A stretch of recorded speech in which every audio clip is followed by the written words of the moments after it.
One Piece chapter 963. Now this was a really good chapter. First of all, a lot of progression, especially from the last chapter, as we got another 3-year time skip, which is very reasonable because we're not obviously not gonna see every bit of this flashback. We're only gonna get the key moments that is needed for us to see how Oden and his retainers came to be, and as well as how key figures like Whitebeard and Roger added on to that. So it seems like the time skip seems to be happening in intervals of 3 years. So maybe the next one will be 3 years, and maybe that's when he meets Roger. Now the chapter starts off with a flashback which ties into the previous chapter when we saw Neko and Inaurashi at the shores of Wano. And here we get more insight on how the Minks became allies to Wano, or the Kozuki clan specifically. And here it was said that the Kozuki and the Minks made a pledge to become family centuries ago, and when either one was in times of hardship, the other would assist. And because of this, we see that Inu and Neko took interest in this and wandered off on their own to Wano. Eventually they make it there. Now one of the things I've noticed about people who make it into Wano is that they usually crash land there and somehow make it ashore. For the most part, this is how most characters we've seen make it into Wano. Inu and Neko finally make it into the shores of Wano, and we also get to see a young Kamawastu as well. Now given that they were minks and fishmen respectively, the officials of Wano, not being used to this, captured them and put them on a stake.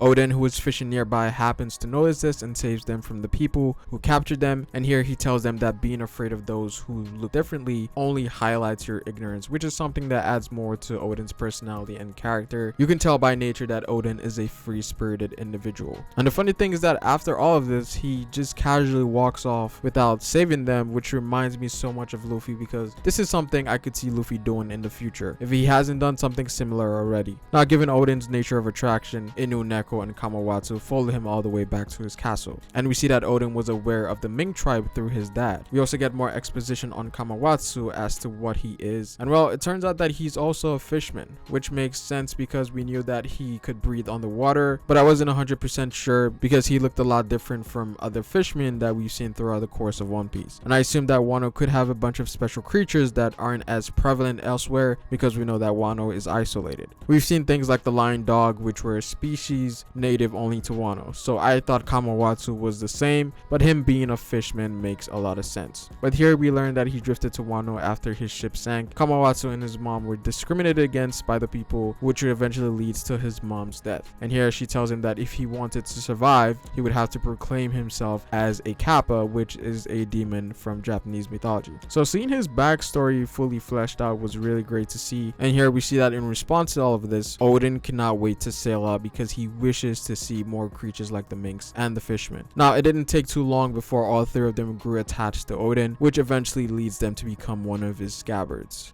Now what's also kind of interesting here is that we also see the difference in how Neko and Inu interact with each other, which is vastly different from what we got in Zou. But as kids, even as cats and dogs, they seem to be best of friends. So we can assume something happened down the line that made this change, most likely related to Oden's death. But why does one feel like it's the other's fault? I think there's probably more to it, and we'll probably get that probably in the later portion of this flashback. We also get more things on Orochi, and here we see that Oden lent some money to Orochi because Oden feels like he owes that to Yasu. Obviously we know that Orochi is probably planning something, and for him to achieve that thing, he needs a lot of money, because in the last chapter we also know that he was the person who took the money from Yasu's safe. So with each chapter we're going to see Orochi's progression bit by bit to his eventual rise to Shogun. And knowing Orochi, he probably also played a role in killing Oden's dad because we know that he got ill, and we also get to see Orochi with the same gesture from the last chapter, so he probably did something just based on how that panel was shown. I will say that Oda is making this guy to be extremely detestable.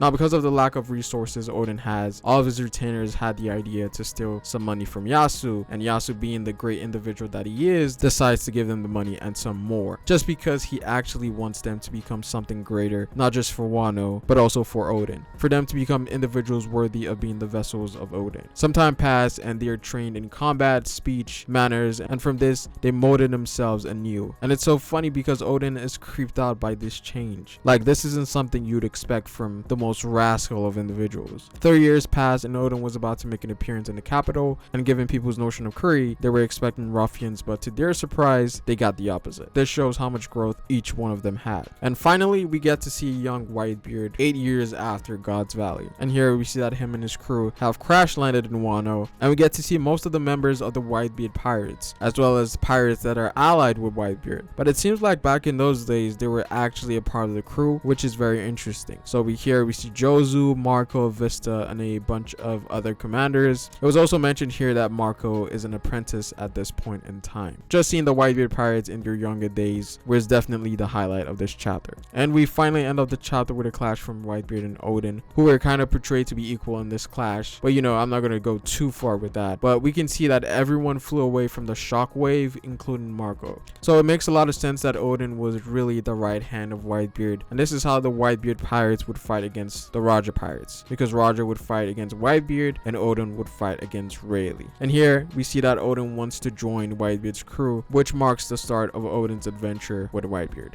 But this was a really great chapter. The exposition and the pacing was really good, and all in all, it was a really enjoyable chapter from the start to the end. But comment down below what you guys think, like the video if you liked it, and subscribe for more One Piece content. It is Pharaoh, and I will see you folks later. Peace.